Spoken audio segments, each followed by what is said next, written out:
Trump support and the spectrum of consciousness, a psychological perspective.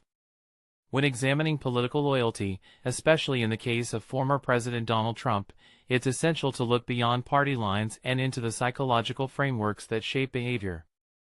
A growing number of psychologists and consciousness researchers argue that much of Trump's base operates from what some describe as a lower level of consciousness, a reactive, fear-based mindset focused on survival, tribalism, and authority worship. Lower levels of consciousness, as defined by models like David R. Hawkins' map of consciousness, are driven by emotions such as fear, anger, pride, and shame. These emotional states often correlate with black and white thinking, susceptibility to manipulation, and a tendency to seek identity through group belonging rather than personal insight or critical thinking.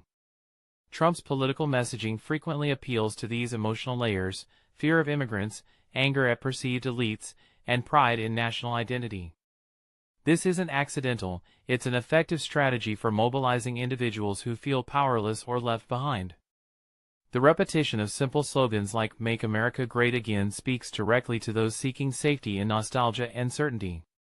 However, this is not a condemnation, it's a reflection of human potential and progress.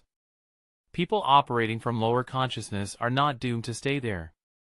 In fact, many show glimmers of empathy, curiosity, and awakening when given space for meaningful dialogue and exposure to new perspectives. The potential for growth is always present. As our social systems, education, and cultural narratives evolve, so too can the individuals who have aligned themselves with authoritarian figures out of fear or confusion. Rather than mock or demonize Trump supporters, it may be more effective and humane to recognize their behavior as part of a broader psychological and spiritual journey. Elevating collective consciousness starts with compassion, not condescension.